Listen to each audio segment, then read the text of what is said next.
กราบสบายดีทุกคนต้อนรับเข้าสู่ช่องมุกดาสาวเสียงขวางชาแนลคลิปวิดีโอนี้น้องมุกดาก็ยังอยู่ที่อุดรธานีอยู่ที่ราชอาณาจักรไทยก็คืออยู่ทางประเทศไทยแต่ว่าอยู่จังหวัดอุดรธานีหรือว่าอยู่เมืองอุดรนั่นเองเด้อทุกคนแล้วก็มื้อนี้เนาะมุกดาก็จะมาโบกเล่าให้กับทุกคนฟัง ว่ามุกดามาอุดรนี่มุกดามาเฮ็ดหยังจึงว่ามีหลายๆคนคอมเมนต์บอกมุกดาเนาะว่ามุกดามาอบรมอะไรมุกดามาทำอะไรคะไม่เห็นมุกดาบอกเลยอะไรอย่างงี้เนาะแล้วก็บอกว่ามุกดามาอบรมเกี่ยวกับการชวนทำธุรกิจชวนทำลงทุนหรือเปล่าคะ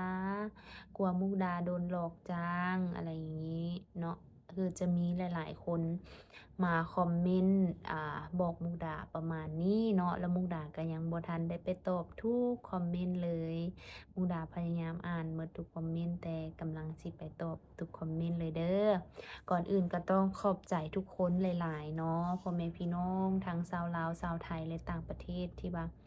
ให้กำลังใจมุกดามาและกาถามไทยการไปการมาของมุกดาในการมาอุดรครั้งนี้เนาะมุกดาก็เลยจะมาอัดคลิปบอกทุกคนว่าคือมุกดามาอุดรเทื่อนี้เนาะมาแบบบ่ทันได้ตั้งตัวแล้วก็มุกดาได้รับทุนสนับสนุนในการมาฝึกอบรม ด้านข่าวเนาะฝึกอบรมด้านข่าวของ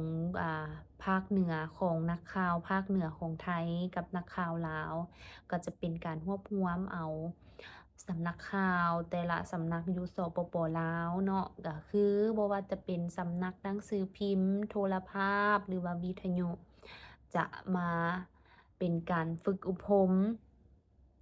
ในการเฮ็ดข่าว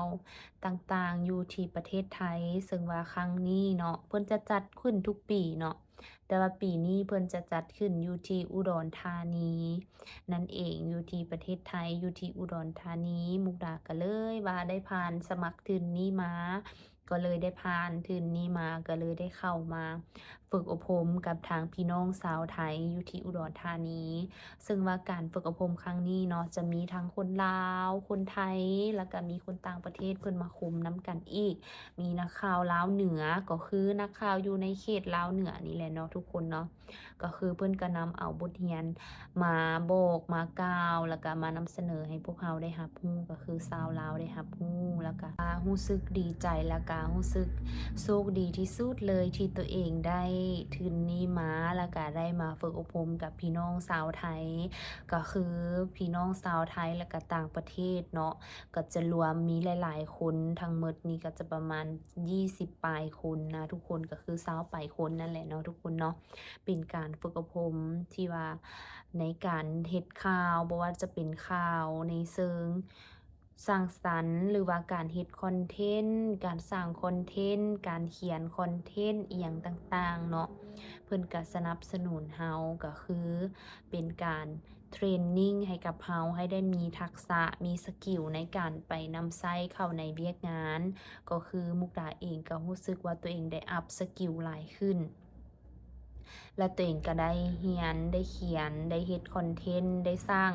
คอนเทนต์แล้วก็ได้สร้างคอมมิวนิตีกับทั้งคนลาวคนไทย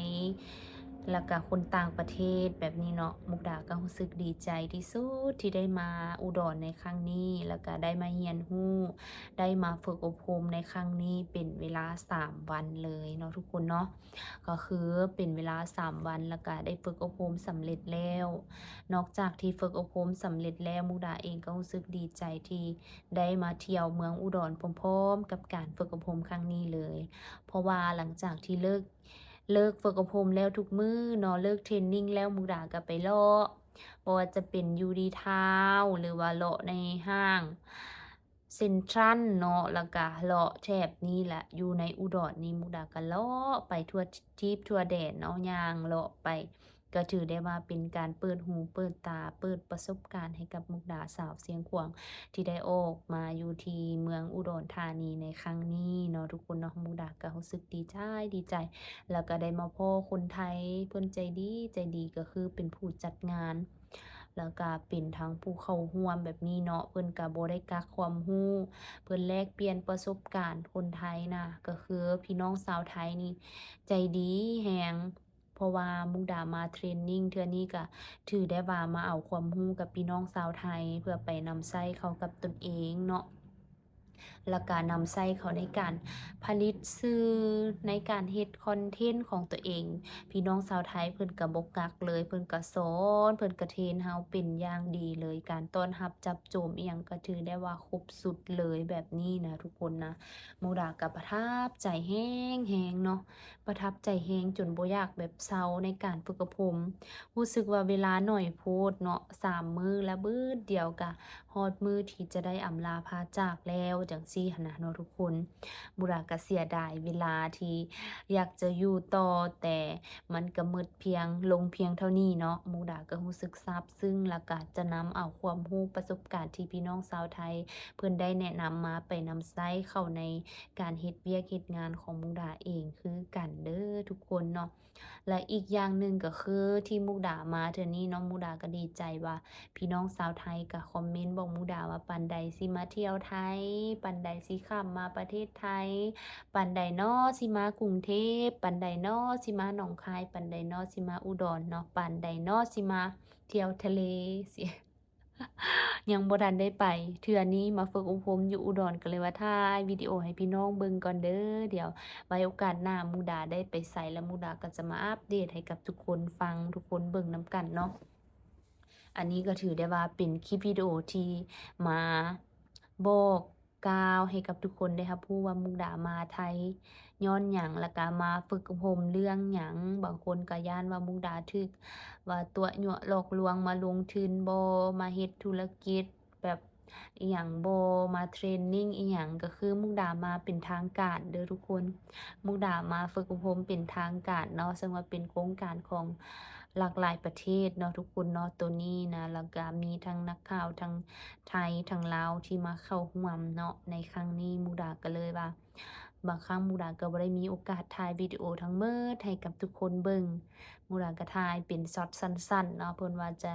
เพราะว่าส่วนหลายก็จะเฮ็ดเป็น private นั่นเองเด้อทุกคนเด้ออันนี้ก็อยากให้ทุกคนเข้าใจพร้อมๆกับมุกดานำกันเนาะ เพราะว่าทุกอันจะต้องได้เป็นไพรเวตจังซี้นะทุกคนมุกดาก็ถือเอาโอกาสนี้ไปเลาะลิ้นเนาะก็คือเลาะเมืองอุดรนี่ล่ะมีแต่อาหารเป็นตาแซ่บมุกดาไปก็ส่วนหลายก็ซื้อกินคือกับ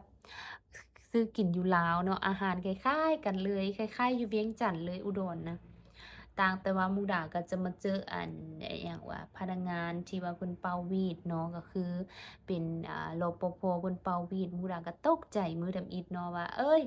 คือว่าเป่าวีดหลายแท้ว่าสิเพิ่นเฮ็ดอิหยังบ่สิเนาะแล้วอยู่ไปอยู่มาหมู่ดาก็เข้าใจเองเนาะทุกคนเพิ่นอำนวยความสะดวกแบบนี้นั่นเองเนาะมื้อนี้ก็เป็นมื้อสุดท้ายของการฝึกอบรมแล้วมุกดาก็สิได้อำลาพาจากแล้วก็สิได้กลับไปที่สปปลาวแล้วเด้อทุกคน